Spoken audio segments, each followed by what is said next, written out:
Сайн байцгаана уу сонсогчдоо, сайн байцгаана уу үзэгчдээ та бүхэн сайхан хаварчж байна уу? Эртний Монгол хийц урланг үүсгэн байгуулагч, загвар зохион бүтээгч, уран цэцгийн урлан дээр бид яг хүрэлцэн ирсэн байна. Сайн байна уу та сайхан хаварчж байна уу? Сайн байна уу? Сайхан хаварчж байна уу? Сайхан хаварчж байна. За танаа урланг зорин ирээд сэтгэл хөдлөө сайхан болж байна. Яг энэ өдрүүт шиг дотор ингэж мэдрэгдэж байна гэсэн үг. Монголчууд бид сар шний баяраар бас баяр наадмаараа үндэсний хувцас дээлээрээ гоёдаг штэ. Та тэгэхээр монгол хүн дээл хувцас өмсөд омгшихын даалт увдсан юунда байдаг гэж боддог вэ? Монгол хүмүүс ер нь үнэхээр цаанаасаа гоё цог хямартай тий. Үнэхээр бид нар чинь одоо ингээд монгол хүн болж төрснөөрөө монгол хүн болгон бахархдаг. Дээрээс нь монгол үндэснийхээ хувцсыг ингээд байнга эдэлж хэрглэж өмсөх юм бол би бүр гайхалтай гэж боддог. Одоохондоо бол манайхан зүгээр ингээд баяр наадам болохоор ч юм уу тий ямар нэгэн зүйлээр л ингэж монгол хувцаараа гангарах ёстой юм шиг бас зарим нь бодоод ах шиг байгаа. Би бол гоё өдөр болгон монгол хувцаараа одоо ингээд гоёж монгол хувцас өмсөж явах юм бол өдөр алган тэр хүний цог хямар нь одоо ингээл чиний цог хямар яаж бадарч ин те яаж гоё хүлээж авч ин тэрэн шиг өдөр болгон тийм байдаг байгаасаа гэж боддог. Аха. Эртний Монгол хийц урлангийн дээлийг одоо анзаарч байгаа бах таны дээл, миний одоо өмссөн таны бүтээл. Загвар нь ийм нумарсан захтай, ташуу захтай, лам захтай гэл хүмүүс ингээд янз янзээр яриад байна. Та дээлнийхээ урланг анх нээхдээ яг энэ загварын дээлний энэ чиг хандлагыг хаанаас ямар үүдэлтэй бол батагаар ингэж ойж эхэлсэн бэ? Ерөнхийдөө би урлангаа нээхээс өмнө би ер нь үндэсний монгол хувцсны эрэл хайвал маш их хийдэг. Өөрөө монгол хувцас өмсөх маш их сонирхолтой. Тэгтээ арай өөр жоохон одоо яг нөгөө дөрвөлжин гэртээ дийлмэлэг бодвол нь тий одоо миний бодож байгаагаар л яг гоё энэ номон захмахаал ингэж дотроо ингэж хүсэмжлээд байсан юм уу да гэж би боддог байхгүй. Тэгээ өөрөө монгол үндэснийхээ хувцсыг өмсөх маш их дуртай дээрээсээ нэг арай өөр юм хүсэж исэн. Тэгээд би урлангаа нээхээс өмнө бас зөндөө олон газруудаар явж гоё үндэснийхээ хувцсыг өөрийнхөө сэтгэлд ингээд нийцүүлэн хийлгүүлэх тийм оролдлогыг маш их хийж исэн. Тэгээд тэр маань мэдээж ингээд өөрөө миний бодож байгааг ямар нэгэн хүн яг 100% гаргаж ирж чадахгүй шүү дээ. Тийм учраас би ерөөсөө өөрийнхөө дотор гоё хүсэж байгаа зүйлээ өөрөө л 100% гаргаж чадах юм байна гэж бодсон учраас би ер нь баг номон захтаа дийлийг өөрөө өмсөх гэж тэгэж анх дийлээ хийжсэн. Гэтэл тодорхой цаг хугацааны дараа тэр тодорхой цаг хугацаач тийм урт байгаагүй. Маш богинохон цаг хугацаанд монголчууд маань тэр дээл хувцаа гоё дотроо ингээд бүр яг над шиг хүсэж идэг гэдгийг би олж мэдсэн.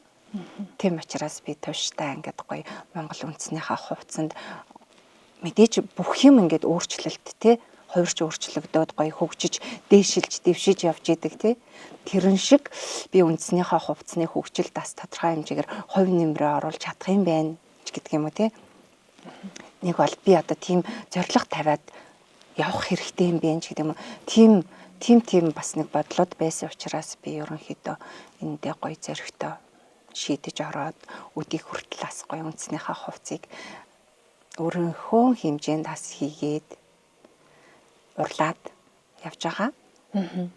Монголчуудын түүхийг дээлний түүхгүйгээр төсөөлөх аргагүй гэж бас ярьдаг штэ. Дээл бол ерөөсөө дээлний хөгжил хувьсал монголчуудын түүхтэй салшгүй холбоотой. Монгол хүний биед тохирсон байдаг, нүүдэлчин ах үед сэтгүүд нь тохирсон байдаг. Одоо ингээл бүсэн, нудраган, ингэрэнч гэдэг юм уу? Ингэж ярьдаг да. Тэгэхээр та яг энэ дээлний онцлогийг монголчуудын хуучин ах уй соёлд аль нь тохирдог байсан бэ? Одоо хот төвсөрөн газар амьдарч байгаа хүмүүс бид шинчлэгдээд ирж байгаа нь яг аль хэсэг нь тохиромжтой болоод ирж байна гэдгийг тус нь хэлж болох уу? Ерөнхийдөө мэдээж бид нар чинь нүүдэлчин соёл иргэншилтэй тий бидний өвөг дээдэс дандаа нүүж ингэж нутаг сэлгэж тий ер нь бол нэг газараа доктортой байдаггүй ингээд гоё маш их хөдөлгөөний юм одоо хөдөлгөөн хийж амьдардаг тийм хүмүүс байсан шүү дээ уусаа. цаг агаар нь хүртэл эрсдэс уур амьсгалтай. Тэгэхээр одоо манай өвөг дээдс тэр эртний монголчууд маань яг тэр цаг үедээ тэр уур амьсгалдаа тэр ахуй амьдралдаа зориулаад өөрсдөө тэр дээл хувцас зохиож өмсөжсэн байгаа аахгүй юу. Тэгэхээр мэдээж ингээл нэг суурин амьдралтай хөдөлгөөн бага хийдэг хүмүүс биш учраас яг тэр үеийн монголчууд бидний өвөг дээдсүүд яасан бэ гэхээр яг монгол хувцсыг хөдөлгөөн хорихгүй морь малаа унахад тэгээд бүр бүх төрлийн тэр ажил үйлээ хийхэд хөдөлгөөн ерөөсөө хорихгүй тэр талыг нь бол үнэхээр төгс гаргаад ирчихсэн. Тэгээд мэдээж бидний монголчууд өвөг дээдсүүд маань бас их гоё тийм хүчирхэг нэг тийм гоё үн цэнтэй хүмүүс байсан гэж би угаасаа боддог. Угаасаа тийм байсан шүү дээ. Тэгэхээр тэр хүмүүсийн гоё хувцсанд үн цэн бол мэдээж шингэсэн байдаг. Ахуй амьдралынх нь тэр орчин үеийн тэр үеийнх нь яг тухайн тэр үеийнх нь одоо амьдралын шаардлагыг хангачихсан байдаг. Эрсдэс уур амьсгалтай тэр цаг уурынх нь бас шаардлагыг хангачихсан малынхаа арьс нэхийг ингээл илдээл гоё үстэй ноостой юм хийгээл бас ингээд цаг агаар тэр хүүтнээс хамгаалцдаг ч юм уу. Тим байдлууд бол үнэхээр гайхалтай. Бидний өвөг дээдс бид нарт ингээд барыг бэлэн бэлдээд өгчихсэн юм шиг. Монгол хувцсыг өмсгөр угаасаа л ерөөсөө огт хөдөлгөөн хоригддаггүй шүү дээ.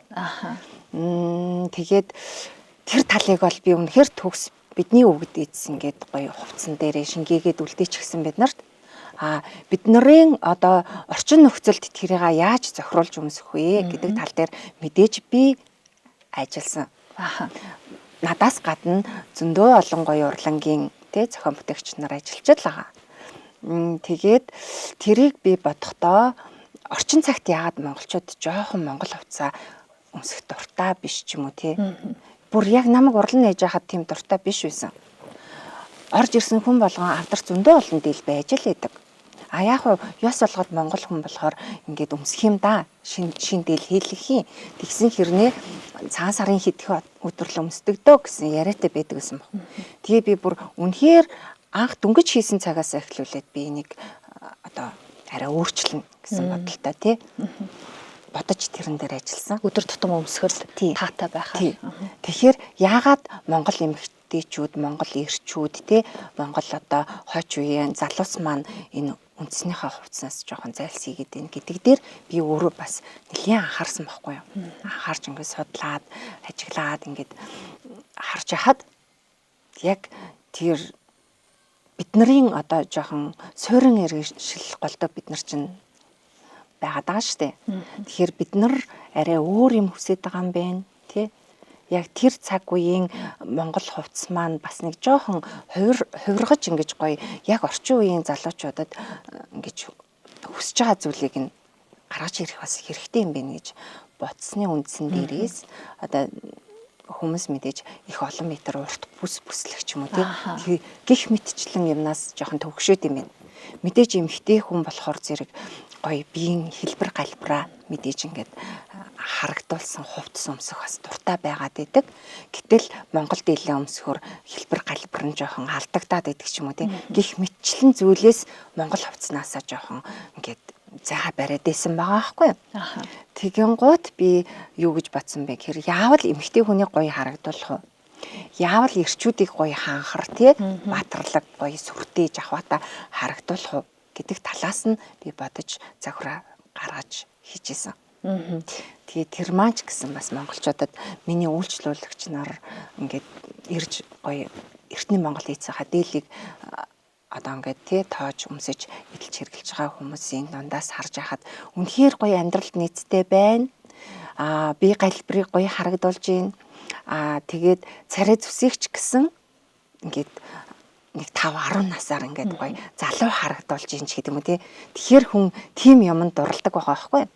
Тэгээд мэдээж амьдрал ахуй тэр машин тэргэн цууж буух тий хөдөлгөөн хорихгүй байх бол угаасаа ямар ч хүн хөдөлжил байдаг учраас тэр хөдөлгөөн хорихгүй байх, тэр хүний бие дэвтэйхэн байх, цаг улирлынх нь халан хүүдний асуудлыг зохицуулах, тэгээд гоо сайхан талаас нь тий царай зүсийн гоё өнгө зүстэй залуухан гоё харагдуулах талаас нь ингээд бүх юмыг дээр нь ажиллаж ийж энэ хувцас бас нэг жоохон хүмүүс эн чинь бидний Монгол үндэсний хувцас чинь бас гоё юм бэ шүү гэдэг талаасаа хараад тэгээд дурлаад тэгээд гоё үндэснийхээ хувцсанд ингээд буцаад орж байгаа. Миний анх 10 хэдэн жилийн өмнө хийж яхад би мэдээж үндэсний хувцас хийж байгаа юм чинь хүмүүсийг ажиглаж байсан. Одоо ч гэсэн би ажигласаарлаа. Тэгэхэд ер нь их гоё дуртай. Өстой хөгшин залуу насны хязгаарлалт байхгүй. Тэгээд хүйс тий хязгаарлалт байхгүй. Тэгээд үндэснийхээ хувцсыг хүмүүс үнэхээр гоё дуртай болсон ажиглагддаг. Хормоны юм богнохын дуу. Би Монгол дээлийг урт байжж надад зохино. Эсвэл урт байжж л гоё харагдана гэж боддог байсан чинь яагаад юм эвтэйхэн байна? Гутландаа байна уу? Дээлний онцлог хийц байгаад байна уу? Бүх юмдаа байгаа. Түрүү нөгөө хоёлаа яриадсэн шүү дээ.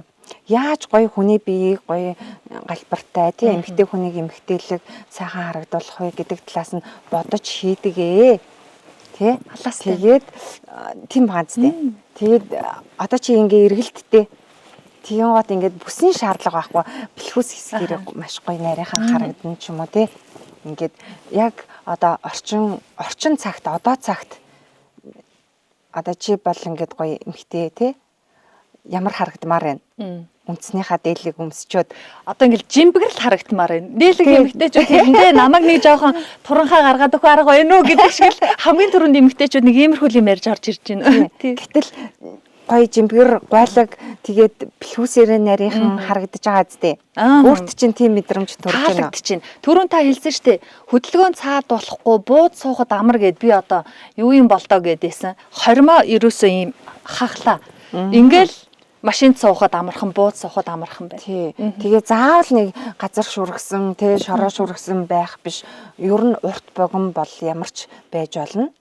Тэгээд эмэгтэй хүний галбар юг маш сайн харагдуулсан, эзэндээ маш таалагдсан, эзнийхээ хайрыг татсан дээл байх юм бол тэр дээл маш удаан түүх удаан замыг туулж тий эзэндээ хайрлагдаж үндэснийхээ хувцсны бас нэг гоё одоо заманлыг авч ингэж гоё хойч үедээ хүрэх тийм гоё төвхтэй дээл байгаасай гэж бодож байгаа учраас бүгдэнд нь ачаал бүгдэлт жоохон эргүүлэхээр ингээд бас нэг жоохон юу гараад ирж байгаа зү. Тийм байна.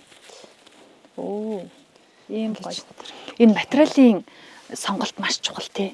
Одоо ингээд аваад тийш дээ. Тийм. Захир зохион бүтээгчийн бас чадвар олон төрлийн материалыг ингээд нэг дээлэнд оруулаад нэгдмэл нэг болгож чаддаг тас оршдог байхгүй. Та нэг талаараа эртний Монгол хийц урланг үүсгэн байгуулад яг одоо ажиллаа явж байгаа, урлаад явж байна. Нөгөө талаасаа үндэсний өв соёлоо тээж яваа, өв тээгч гэж ойлгоод байна.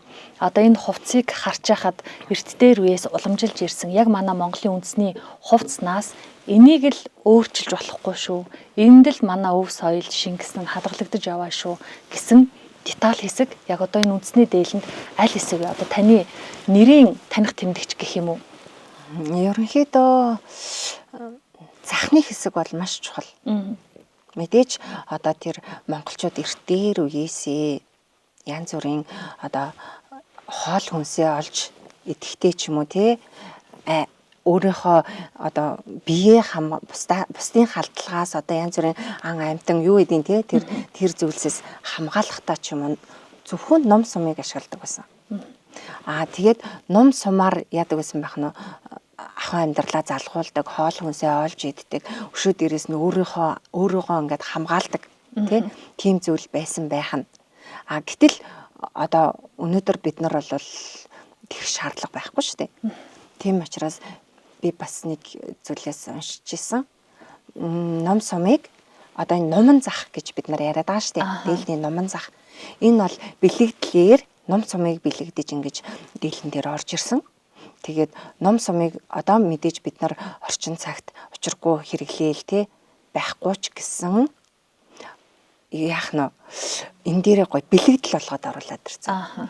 Бэлэгдэл болгоод оруулаад ирнэ гэдэг чинь тухайн хүнийг бас л муу зүйлээс хамгаалж идэг ч юм уу тий. янз бүрийн одоо нэг талаараа сахиус нь болоод ирж Өө тийм. Тиймэрхүү утгаар нь би бас ойлгодог. Тийм учраас номон захтаа дэлээ гоё бас өмсөөсөө гэж би ер нь байнга л уриалдаг л да. Ер нь өөрийнхөө л хэмжээнд гоё номон захтаа дээлээ өмсөх хэрэгтэй. Ер нь болж игэл Монгол хүмүүс гэл одоо хүүхд мөхтөд агуулад ороод ирж байгаа хосууд ч юм уу тий. Зарим бүр ингээд нас нь жоохон өндөр хэрнээ ямар хувц өмсөхөө ч мэдгүй. Тэгээд Монгол хувцыг бараг л анх удаага л сонирхчин гэсэн хүмүүс хүртэл явж л байдаг. Гэхдээ яг тэр хүмүүсийн буруу биш. Тэрийг ингээд одоо бид нар л тайлбарлаж хэлж ойлгуулж өгөх хэрэгтэй. Ер нь бол гоё Монгол хүмүүс чинь юм тий зүйлтэй өөрийн гэсэн одоо бичиг үсгтэй тий соёлтой, өв соёлтой ийм бэжиж одоо ингээд бас дэлхий дээр бид нар чинь оршин тогтнох гээд идэг шүү дээ. Тэгэхээр энэ зүйлсийг бид нар л тээж явах хэрэгтэй. Бид нар л цаашаа ингээд авч явах хэрэгтэй учраас ер нь бол бас нэг талаараа бидний үүрэг юм гэж бараг ойлгох болно. Тантай яг санал нийлж байна. Нэг хэсэг бол одоо 90-ад оны ихэнх үед ч юм уу Европ хувцс өмссөн хүмүүс л хамгийн ганган байлаа. Тухайн үед сар шины өдрүүдээр дээл өмссөн байвал нэг нийтийн хандлага тий яагаад ийм сонин гундуу харагдаад байгаа юм бол гэх маягтай хардаг үе байсан. Айлгэр болохдоо шин гоё орчин үеийн тавилга тавьсан айл бол хамгийн тансаг гэж бодогддог байсан бол одоо аав ээж өвгдээцээсээ уламжилж ирсэн. Тэр гоё бор авдрыг гоёлохгүйгээр будахгүйгээр тавьсан байгаа нь илүү үнцэнтэй гэдэгтэй адилхан. Одоо миний энэ өмссөн байгаа дээл ер нь Монгол үндэсний дээл хувцсны чанар сайн байж ээж миний хүүхдийн хүүхдэд өвлөгдөж үлдэх авдартай адилхан үнэт өв болох уу? Яг энтэй ургуулад асуухад та дээл хувцсныхаа материал чанарыг яаж сонгодог вэ? Маш их хөдөлмөр, маш их уур ухаан орж ийн. Энэ одоо харин үр хүүхдүүдтэй үлдээх тал дээр. Яста үнэхээр гоё асуулт байна. Би энэ асуултанд айгүй дуртай байна. Яагаад тэгэхээр би бүр яг тэгж боддог. Одоо ингээд тодорхой хэмжээгээр бид нар ч одоо ингээд бидний өвд эдс юу идэлж хэрглэж исэн бол гэл ингээд айгүй хүсэж тий олдуур молдуур одоо эрэл хайгуул маш их хийж идэг. Тэрнтэй адилхан одоо бидний өр хооч яг ээж маань, аав маань, эмээ маань, өвөө маань юу идэлж хэргэлдэг те яах ёстой байсан. Бид нар одоо юугийн даган дээр яах ёстой юм те юугийн тээж авч явах ёстой юм, юуг нь хөгжүүлэх ёстой юм гэл ингэхэд би бүр боддог байхгүй юу. Нэг 50 жилийн дараа, 100 жилийн дараа ингээл магадгүй гоё эртний Монгол хийсэн маань дийлний зөвхөн өөдөс нь те нэгхэн хэсэг нь захных нь нэг хэсэг ч юм уу. Мэдээч тэр чинь хүн идэлж хэрглэж байгаа учраас илэгдэж хорогдно. Гэхдээ нэг хэсгийн ч олтгоноо ингээд үлдсэн байгаасаа гэж боддог учраас би материалн дээр бүрээсээ үнэхээр ач холбогдол өгдөг. Тэгээд мэдээ загвар дээрээ ач холбогдол өгж байгаа. Ойдл хийцэн дээрээ маш их ач холбогдол өгж байгаа. Тэрийг яах гэж ач холбогдол өгöd байна уу гэхээр яг л тэр их удаан идлэгдээсээ хэрэглэгдээсээ удаан тэр бараг тий дээл нь хувцс нь үг хэлээд үе удам дамжаасаа ч гэдэг юм уу. Тийм хүсэл мөрөөдөл надад байдаг учраас би хувцсныхаа материалн дээр бол үнэхээр үн хайрлахгүй сонголтоо хийдэг тий. Хүмүүс чинь бас ингээл ашиг машиг гэл боддог шүү дээ тий. Надад бол миний ашиг бол тэр ингээд гоё өвлөгдөөд үлдээд ингээд үнэхээр гоё нэг үлдцтэй яах нь үндснийхээ хувцсанд өөрчлөлт хөгжил оруулахынсан гэж ингэж мэдээж хүсэж мөрөөдөж зориг тавьж явж байгаа хүний хувьд хийсэн юм маань ч гэсэн жоохон ч гэсэн үлдээсээ хэдэн 100 жилийн дараа ингээд гоё эртний Монгол хийц гэдэг юугаараа одоо дээл маань тий эмээ өвгийнх нь авдарнаас ингээд гоё гараад ирээсэй ч гэдэг юм уу. Тийм бодолтой байдаг учраас тэрэн дээрээ бүр өөрөө нөгөө тэрийгээ ингээд гоё төсөөлөд бодоод ингээд мөрөөддөг учраас би тэрэн дээрээ яг уучлал бодол өгдөг. Дээл хувцс уралж байгаа хүмүүс, дээл өмссөн эмэгтэйчүүдийг, залуусыг ер нь л дээлэн дээр нүд их тусдаг баха. Сүүлийн үед чинь бид нар зарим нэг юм гоё харагдуулъя гэд дураараа өөрчилдөг, сольдог, нэмдэг, хасдаг юмнууд байгаад байдаг. Таны хувьд дээл өмссөн байгаа хүмүүс эмэгтэй эрэгтэй ялгаагүй, хүүхэд төгшөд хамаагүй Энэ дээл өмсөх ёс жаягийг энэ хэвээр нь үлдээчээсэй дээ. Хэрвээ энэ хэвээрээ үргэлжлээд байвал сая яг таны хэлсэн шиг 50 жилийн дараа, 100 жилийн дараа бидний авч үлдээгүй ёс заншил яаж өөрчлөгдөх юм бэлээ гэж санаа зовж байгаа үйлдэл байна уу? Ерөнхийдөө би бас нэг тийм амар баригдмал талаас нь боддгоо. Ааха. Одоо юм ямарваа нэг юм байнга л хувирч өөрчлөгдөж идэг. Бидний бодол санаа хүртэл байнга хувирч өөрчлөгдөж идэг. Тийм учраас магадгүй бидний үр хойч те аач гууч ингээд цаашлаад явах тусмаа тэдний бодол санаа бас яаж хувирч өөрчлөгдөхийг бид нар таашгүй. Одоо ингээл нэг юм хийж өгч гутаа энийг өстө өөрчлөхгүй та нар хэрэглэн шүү гэл те. Ингээд ерөөсө болохгүй тэр үеийн цаг үеийн нөхцөл байдал ямар байх юм бэлээ бид нар мэдэхгүй шүү дээ. Тийм учраас ер нь юмд бол мэдээж өөрчлөлт шинжилэлт бол би байнга орж явах хэвээр. Тэр мэдээж бодлогогүйгээр ингээл нэг хин ч хамаагүй дур зоргоороо мэдээж өөрчлөлдөг байх ёсгүй. Тэгсэн хэрнээ бас нэг гоё тийм гоё түүчилдэг хүмүүс байдэн штий. Одоо ийм байвал зүгээр юм биш үү?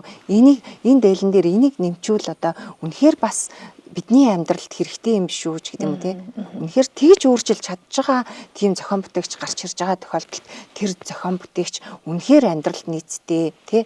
Үндснийхөө хувцанд нэмэртэй гоё өмсгөд эвтэйхэн тэр талаас нь одоо гоё сайхан харагдуулах талаас нь ч юм уу бүр яалтчгүй нэмэлт юм гарч ирэх юм бол тэр байх ёстой зүйл гэж би боддог. Ааха. Одоо музейт ч орж ирлээ, уралданд ч орж ирлээ гэдгийг ялах байгаад байна. Энэ хавар их олон гоё зүйлс байна. Энэ зоосон сүлжмэл, зоосон ширээ байгаад байна. Энийг та гэртээ зориулж авчирсан уу?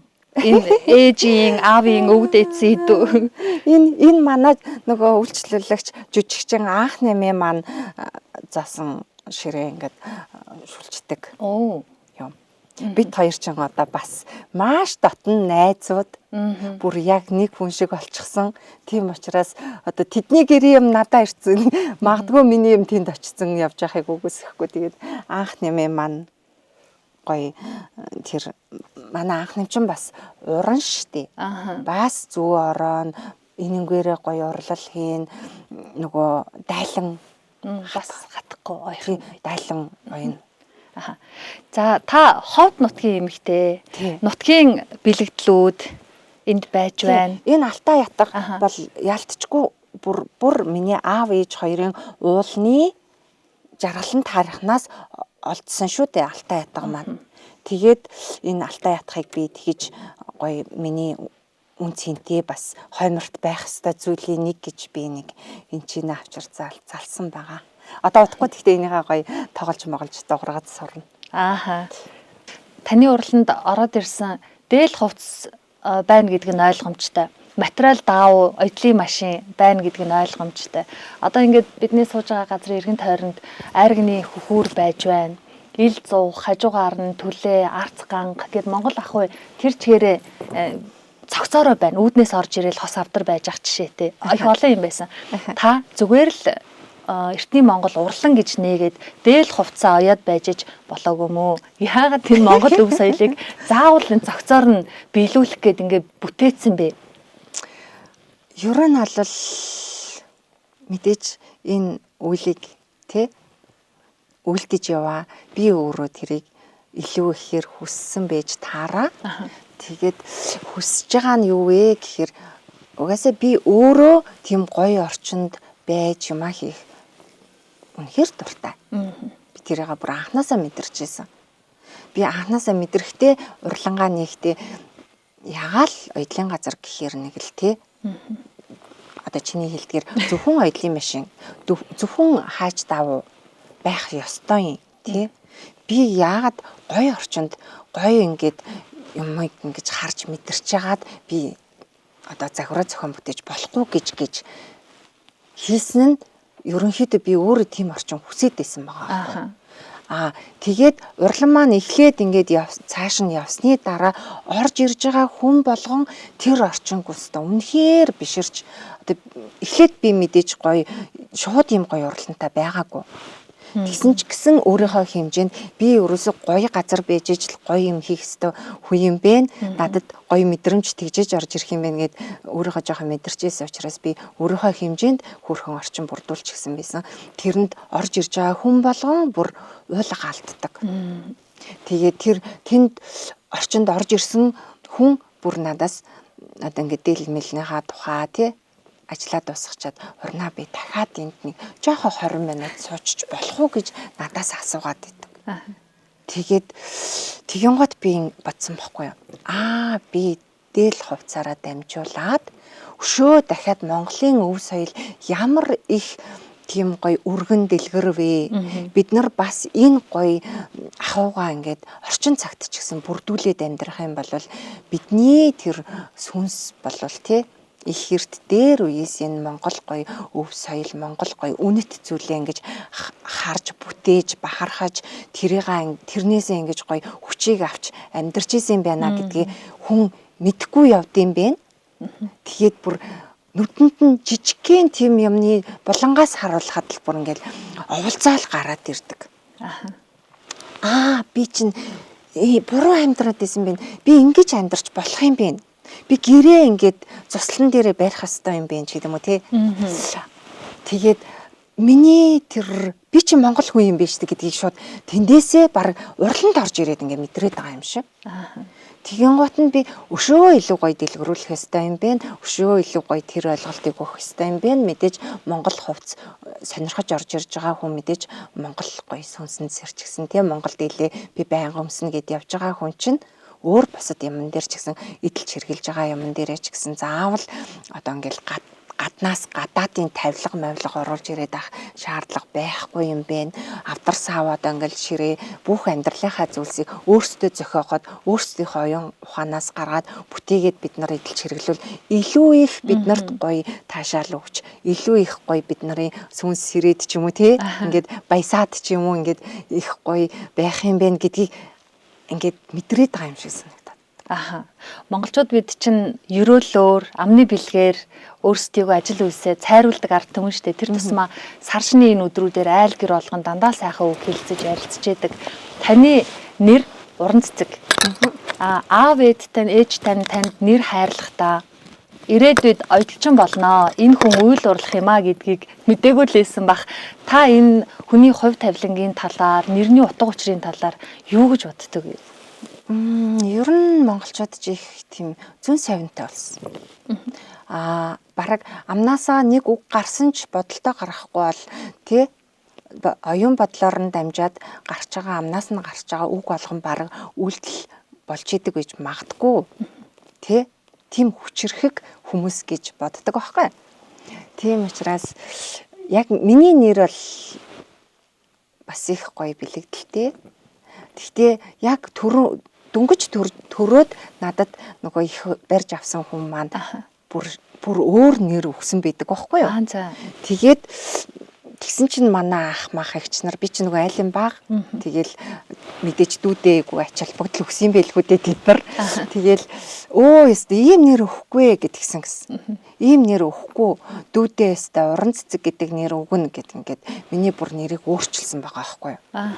Тэгэхээр магадгүй тэр хүмүүс цаанаас нь тий гоё бас мэдрэмж орж ирсэн ч юм уу тий.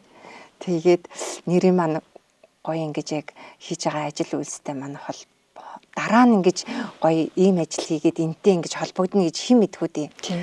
Орж ирсэн хүн болгонд тэгдэг. Нэр нь хүртэл юм байх юм уу? Тэгэхээр хүүхдтэй одоо шин төрсөн хүүхдтэй нэр өгөх хүртэл чухал байх нь шүү дээ. Тэгэхээр бидний монголчууд маш тийм өндөр зүүн совинтой хүчтэй, үг нь хүртэл хүчтэй тийм хүмүүс юм чинь үр хүүхдтэй нэрийг хүртэл маш чухалчилж өгөх хэрэгтэй.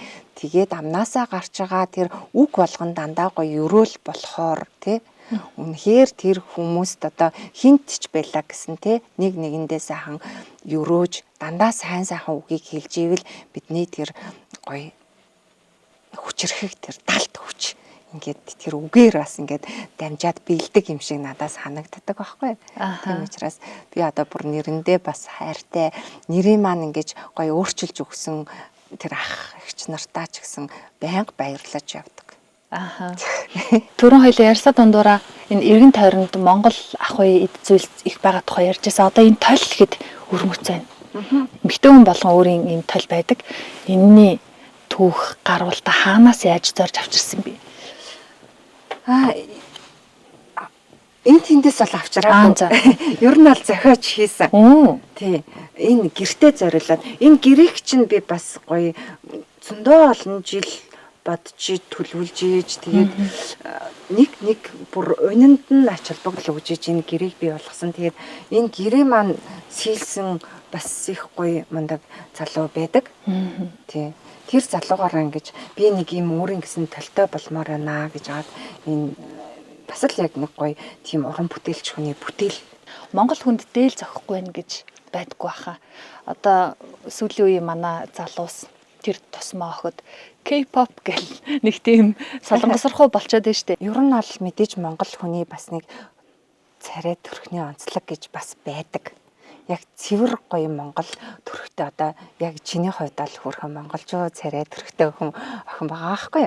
Тэгээд монгол дээл өмсөл мэдээж гоё. Гэтэ гадаад хүмүүс байдэн шүү. Монгол дээлэнд үнэхээр монгол хүнээс илүү дурлцсан. Тэгээд бүр үн хайрлахгүй авдаг тийм гадаад хүмүүс эрэгтэй эмэгтэй гэлтгүй байдаг. Тэр бас гайхалтай газтэй. Монгол дээлээ өмсөхөөр дотор өөр хүн орчиж байгаа юм шиг мэдрэмж надад төрөөд байна. Таныг ингээд харахаар нэг дончтой гихөө, эмэгтэй хүний хувьд эмэгтэйлэг намжиртай гихөө нэг юм байдал надад харагдаад байгаа юм. Өдөр болгон энэ хувцас өмсдөг болохоор магадгүй ийм болцсон юм уу ч гэж бодох шиг. Тэгэхээр та эмэгтэй хүмүүс ер нь Монгол дээл хувцас өмсөхөөр ямар мэдрэмж төрдгийг өөрийнхөө хувьд өчнөө олон дээл хувцас сонгоод өмсөд байж байгаа эмэгтэйчүүдийн мэдрэмжээс харахад яаж мэдрэгдэж байна?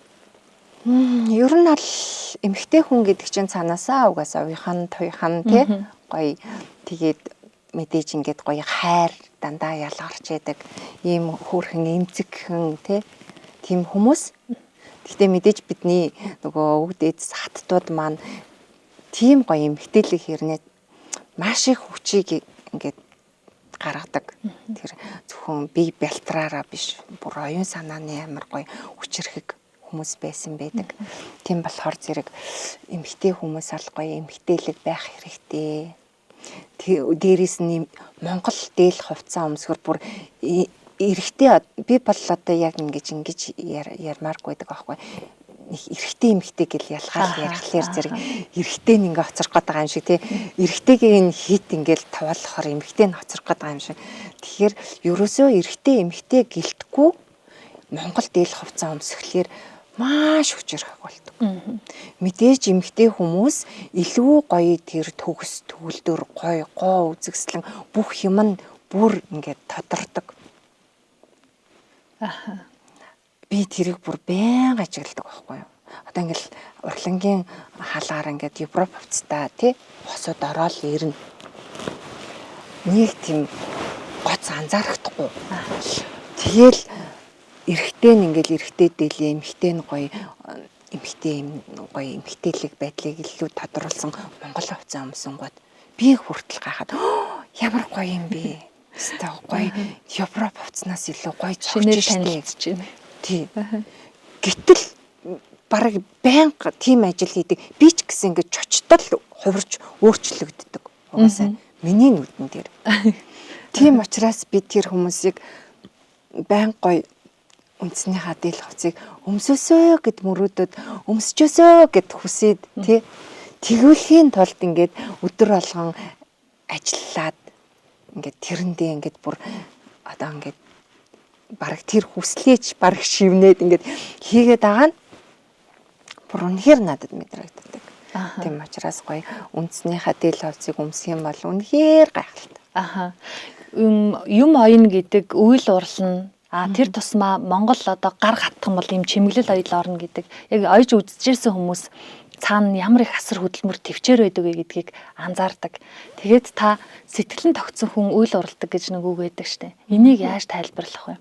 гар хатхан бол хийгээ суухад миллиметрийн зайтай эргэж буцаж хатхна гэдэг бас л асар том төвчээр дээ. Хэлхүү яах вэ? Тэр бол үнэхээр төвчээр одоо бүр төвлөрөл одоо хүмүүс чинь ингэж би бол ажлынхандаа ингэж хэлдэг. Одоо өөр ажил төрөл эрхэлдэг хүн бол бүр тэрийгээ үнэхээр хаяад бясалгаад төвлөрөөд суухаас өөр аргагүй байдаг. Гэтэл үйл уралж байгаа тий яг бидний энэ ажилтай холбоотой хүмүүс бол тэрийгээ хийнгээ гоё оюун санааны төвлөрөл тий гоё одоо тэр арай нэг өөр гоё тийм зүйлсээ хөгжүүлэх ингээд давхар авч явах тэгээд тэрэндээ гоё ингэж төвлөрч ингэж явахад бүр үнэхээр гайхалтай. Өшөө дээрээс нь би бүр юу гэж яддаг гэж одоо ингээл хүн болгон тэгдэж штэ. Одоо хүн болгон л тэгдэг. Буян үлдмээр байна гэл тий. Тэгэл буян үлдмээр байна гэснээр яаж үлдэх үү гэл ингээл одоо мөнгөтэй хүмүүс нь мөнгөөрөө яаж үлдэх үү гэл ингээл тий. Янз бүрийн байдлаар ингээл явдээ штэ. Одоо бараг л амт нь хож хүртэл хооллох ч юм уу зориудаар. Тэгэхэд би бол ажлынхандаа хэлдэг үнэхээр гоё буянтай үйл хийж байгаа шүү бид нар. Яагаад тэгэхээр бид нар чинь нөгөө бурхны судар номыг ингээд баримтаг хийгээл ингээл нэг юм баримтаг хийгээл өөстэй маш их буян хураалаа гэл тэгдэг штэ хүмүүс. Тэрэн шиг бүр гоё амьд бурхадад ингээд гоё баримтаг хийж байгаа юм шигээр ботогдоод байдаг байхгүй юу. Тийм болохоор тийм гоё амьд бурхтад тийм гоё юм хийж байгаа юм чинь энэ хүмүүс ингээд улам гоё ажил үйлсэн дэлгэрээсээ гэж жоохон юу тал руугаа ячаад тэгээд ингээд дандаа гоё хүсэл мөрөөдөлтөнд биелээсээ тий дандаа хүссэн ингээд гоё зөв сайхан зүйлдээ хүрээсээ гэдэг ингээд өрөөж ингээд хийвэл нь гоё газтай. Тэгэхээр тэр гоё өрөөлн дээлэнд нь угаасаа шингэхээс өөр арга байхгүй тэр чинь мянган удаа давтаж ингэж яаж байгаа юм чи. Тэ. Тэгэхээр зэрэг тэр гоё тийм өрөөл шингээж дээл хувцаа хийвэл их гоё байдаг бах гэж бодоод мэдээж гоё сайхан амжилттай ингээл тэг хүсэж мөрөөдөж энэ эртний Монгол хийзээр ганц гоё дээл хийлгээд авчиг гэж хийж яхад нь тэрэнд нь маш гоё зүйлсийг гоё энергийг шингээгээд бүр ингээд үнэхээр сайхан гоёод өгчээсэн гэдэг тийм хүсэл мөрөөдөл анханасаа л байсан одоо ч гэсэн байдаг. Би бас яг тэгэж боддог. Хэдийгээр үндсэн ажил юм оёод ингээд суудаггүй ч гэсэн сонирхлоороо зүү ороож дайлан ч юм уу бүс ч юм уу зав загаараа суудаг. Тэгээд суухдаа сэтгэл тавгүй үед дотор дуусгаагүй ажил байхад би ерөөсөө юм ойж чаддаггүй байхгүй юу. Дандаа гоё юм бодож байгаа үед зөвхөн ойдолтой төвлөрөөд ойдаг. Тэгэхээр энэ талаараа энэ манай монголчуудын эмэгтэйчүүдийн юм оёод байдаг чинь гоё сэтгэл тайвшрал одоогийнхоор бол бясалгал гэдэг нь яваад исэн байм гэж боддог. Тэгээ хин нэгэн хүнд дайлан бэлэглэх, хин нэгэн хүнд өөрийнхөө ойсон эд зүйл дээл бэлэглэнэ гэдэг бол хамгийн том бэлэг гэж боддог. Яг тэгэхээр хамгийн сайхнаа тэр хугацаанд бодож тийм ээ мянган удаа давтаж сайныг өрөөсөө учраас тийм гоё үнэтэй зүйл гэж бодоод идэг шүү. Тэлгүй яа дээ. Тэр зүү ороох мороох чи одоо чи хэрвээ зүү ороодаг бол бүр үнэхээр гайхалтай. Чамайг бүр биширж гин. Тэр зүү ороох чинь тийм амархан дуусчихгүй шүү дээ. Тэгэл ажлынхаа завсар зааг амьдралынхаа тэр араа гоё тий хэлж штэ чи өөр ажил 50 бол би тогтож сууж чаддаггүй гэлдэг. Тэр болгоноо бүрдүүлж агаад ингээд тэрийг дуусгаад тэр тийм юм их чинь хүн болгонд оёд өгч юм аа гэдэг өгч болдоггүй л ахгүй цаг хугацаа маш их шаарддаг учраас. Тий. Тэгэхээр мэдээж хамгийн дотны ч юм уу хамгийн хайрладаг аавдаа ээжтэй ч юм уу ингээд хийдэг тий.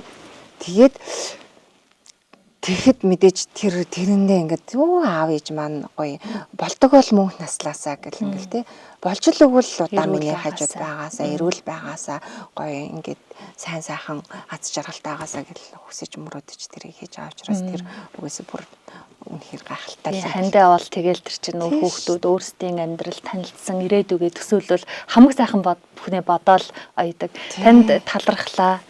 Хөгтөнгөр радиогийн хөтөж подкастын сонсогчдоо маань үзэгчдээ маань чин сэтгэлээс хуваалцсан талархаж байна. Тэгэхээр сонсогчдоо үзэгчдээ Хөгтөнгөр радио хөтөж подкаст Эртний Монгол хий зурлан үүсгэн байгуулагч загвар зохион бүтээгч уран цэцэг хичээг зорин ирлээ. Танай хамт олонд ч гэсэн маш их баярлалаа. Ингээд зорж ирээд бас тодорхой хэмжээгээр монголчуудынхаа өв соёл те сайн сайхан зүйлийг ингээд түмэндээ хүргэе гэд ингээд сайхан хамт олон сэтгэл нэгтэй ингэж бас зориг нэгтэй явдгийм байна. Танай хамт олондаас их маш их баярлалаа. За.